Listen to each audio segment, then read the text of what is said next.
IPL ஆரம்பிச்சது 2008ல CSK 2008லயும் cup அடிக்கல 2009லயும் cup அடிக்கல 2010ல நடந்த 7 போட்டியில 5 போட்டியில தோத்து பாயிண்ட்ஸ் டேபிள்ல கடைசி இடத்துல இருந்தாங்க. அவ்வளவுதான், சிஎஸ்கே ஓட கதை முடிய போகுது. தோனியோட கேப்டன்சி அழிய போகுது. ஸ்பான்சர் எவனும் கிடைக்க போறதில்ல, விளம்பரம் எவனும் கொடுக்க போறதில்ல, பேப்பர்ல எழுத ஆரம்பிச்சுட்டானுங்க. ஆனா பத்தான் போட்ட ஒரே ஓவர்ல தோனி அடிச்ச அடி ஒட்டுமொத்த நாட்டுக்குமே காட்டிடுச்சு. சிஎஸ்கேன்ற பிராண்டை எவனாலையும் அழிக்கவும் முடியாது, அசைக்கவும் முடியாது. வெல்கம் டு 100 டேஸ்ல 100 கிரிக்கெட் டைரிஸ். டே 3ல நம்ம பார்க்க போறது அவமானப்பட்ட சிஎஸ்கேவை தூக்கி நிறுத்த தோனி ஹெல்மெட்டை குத்துன கதை தான். வருஷம் 2010 லாஸ்ட் லீக் ஜெயிச்சா சிஎஸ்கே செமிஃபைனல் போகும். பஞ்சாப் ஃபர்ஸ்ட் பேட்டிங் விளையாடி 193 டார்கெட்டை கொடுத்தாங்க. சிஎஸ்கேவுக்கு ஆரம்பமே அதிர்ச்சி தான்.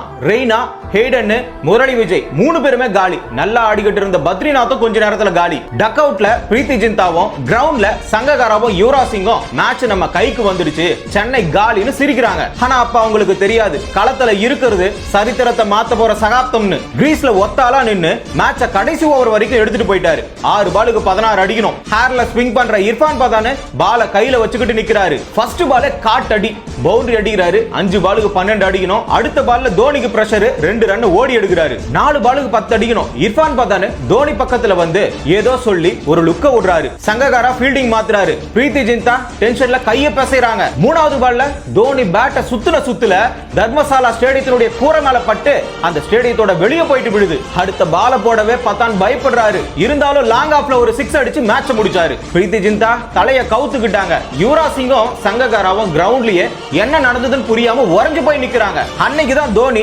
இதுவரைக்கும் காட்டாத முகத்தை காட்டிட்டாரு. ஜெயிச்ச வெறியில ரைட் ஹேண்ட மடக்கி ஹெல்மெட்ல 2 குத்து குத்துனாரு. பல்ல கடிச்சு கேமரா முன்னாடி கத்துனாரு. அன்னைக்கு புரிஞ்சது சிஎஸ்கேன்றது தோனி கிடையாது, தோனினா தான் சிஎஸ்கே. டே 4ல வரப்போற கிரிக்கெட் டைரிஸோட பக்கத்தை தெரிஞ்சுக்கணும்னா ஷார்ட்ஸ் தமிழை ஃபாலோ பண்ணிக்கோங்க.